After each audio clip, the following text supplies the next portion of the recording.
جب مر جائیں گے نا، اذا كنا عظاما، ہڈیاں ہو جائیں گے، گل سڑ جائیں گے، دوبارہ کیسے اٹھے گی؟ کون اٹھائے گا؟ ایک بندہ گل گیا، سڑ گیا، ختم ہو گیا، لیکن رب العالمین نے فرمایا الہکم الہ واحد، تمہارا رب وہ ہے جو ایک ہے، وحدہ لا شریک ہے۔ جس رب نے تمہیں پہلی مرتبہ پیدا فرمایا ہے نا، وہ رب تمہیں دوبارہ اٹھانے میں بھی قادر ہے، وہ تمہیں دوبارہ بھی زندہ کرے گا۔ اور اس پہ اللہ تبارک و تعالیٰ نے قرآن مجید میں کئی مثالیں، حضرت عزیر کا واقعہ بیان فرمایا، حضرت ابراہیم علیہ السلام کا واقعہ بیان فرمایا، لیکن جن کی عقل پہ پردہ ہونا، جن کے دل کے اوپر پردہ ہو، عقل کے اوپر پردہ ہو، وہ ان باتوں کو نہیں سمجھ سکتے، لیکن جن کا دل کھلا ہو اللہ کی رحمت اور نعمت سے، رب کے فضل سے، جس کے دل پہ پردہ نہ ہو، رب جس کے دل کو کھول دیتا ہے، وہ چھوٹی چھوٹی مثالیں بھی سمجھ کے اللہ کی توحید تک پہنچ جاتا ہے، اللہ تبارک و تعالیٰ کی قدرت تک پہنچ جاتا ہے، رب کی توحید تک وہ پہنچ جاتا ہے۔ حضرت امام جعفر صادق رحمۃ اللہ تعالیٰ علیہ، اہل بیت اطہار سے، اسلام کی بہت بڑی شخصیت ہے حضرت امام جعفر صادق رحمۃ اللہ تعالیٰ علیہ، اور اہل بیت اطہار کے فرزند ہیں، 12 اماموں میں سے ایک امام ہے۔ ایک زندیق، ایک ایسا بندہ جو خالق کا انکار کرنے والا ہے، اللہ کو نہیں ماننے والا، کہتا ہے کچھ نہیں ہے، کوئی نہیں بنانے والا، کوئی نہیں پیدا کرنے والا، وہ آیا تو اس نے بڑے سوالات کیے حضرت امام جعفر صادق نے۔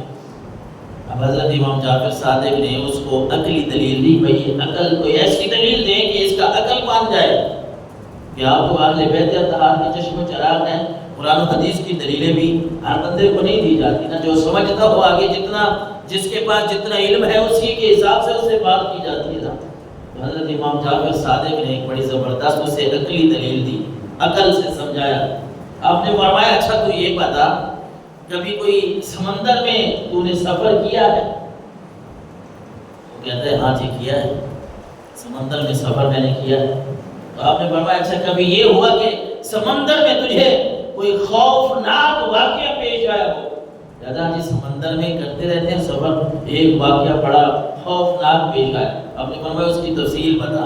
حضرت امام جعفر صادق رحمۃ اللہ تعالیٰ علیہ اس زندیق سے جو اللہ کو نہیں ماننے والا، اس سے پوچھ رہے ہیں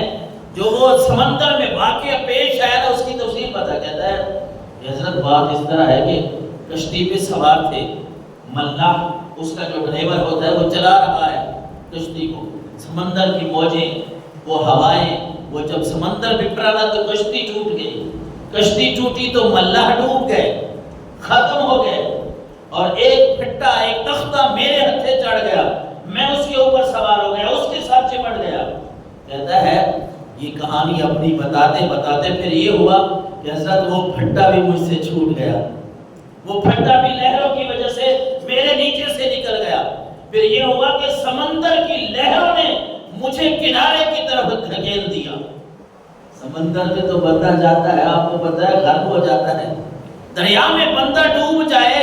یہ پہلی بات تو یہ ہے کہ ایک پھٹے پہ سمندر میں انسان واپس نہیں آ سکتا، اور وہ پھٹا بھی چھوٹ گیا۔ اور خود بتا رہا ہے کہ حضرت جی بات یہ ہوئی کہ سمندر کی لہروں نے مجھے کنارے کی طرف دھکیل دیا، میں کنارے کے اوپر آ گیا۔ حضرت امام جعفر صادق رحمۃ اللہ تعالیٰ علیہ نے فرمایا اچھا یہ بتا،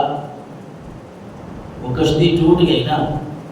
جس کے سہارے پہ جس کے اعتماد پہ تو جا رہا تھا، تو پھر پھٹے پہ تو نے اعتماد کیا، اس تختے پہ اعتماد کیا، جب وہ بھی چھوٹ گیا تو سمندر کی لہروں پہ تو نے اعتماد کیا، اس نے باہر پھینک دیا۔ اب مجھے تو بتا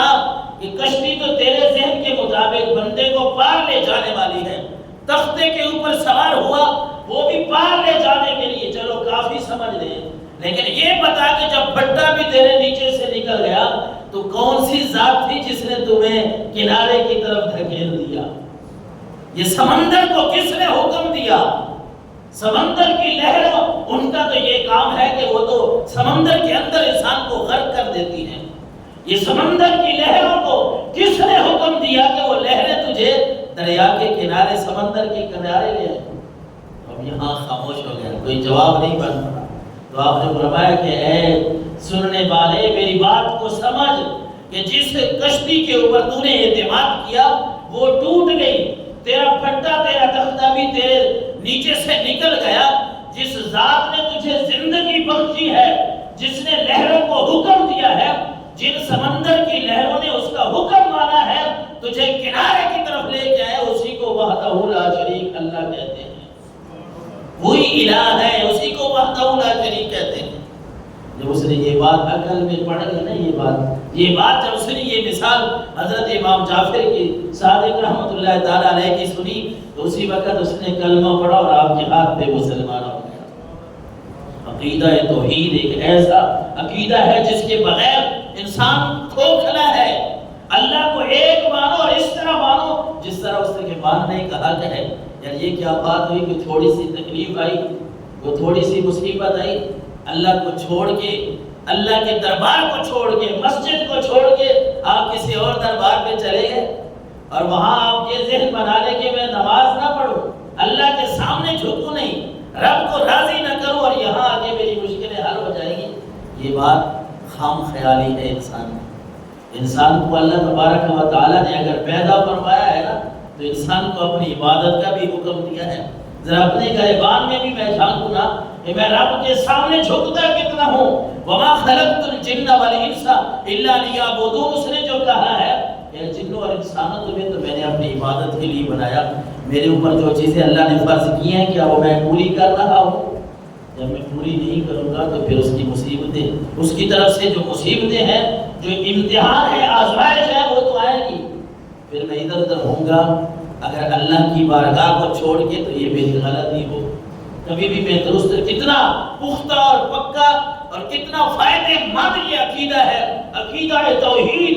کہ اللہ کے نبی صلی اللہ علیہ وسلم فرما رہے ہیں کہ جس نے بھی من شہد لا الہ الا اللہ وان محمد رسول اللہ کہا، حرم اللہ علیہ النار، جس نے بھی گواہی دی کہ اللہ وحدہ لا شریک ہے، اور جس نے بھی یہ کہا کہ محمد اللہ کے رسول ہے، اللہ نے اس پہ دوزخ کی آگ کو حرام فرما دیا ہے۔ کتنا یہ پکا پختہ عقیدہ، اور اس کا کتنا فائدہ ہے انسان کو، کہ جو بندہ اس عقیدے پہ مر جاتا ہے، اللہ کے نبی صلی اللہ علیہ وسلم نے یہ بھی ارشاد فرمایا کہ جو اسی عقیدے پہ مر گیا کہ اللہ وحدہ لا شریک ہے، اس کے سوا کوئی الہ، کوئی خدا نہیں ہے، جو اس عقیدے پہ فوت ہو جاتا ہے، اللہ اس کو جنت میں داخلہ نصیب فرما دیتا ہے۔ یہ عقیدہ توحید یہ کتنا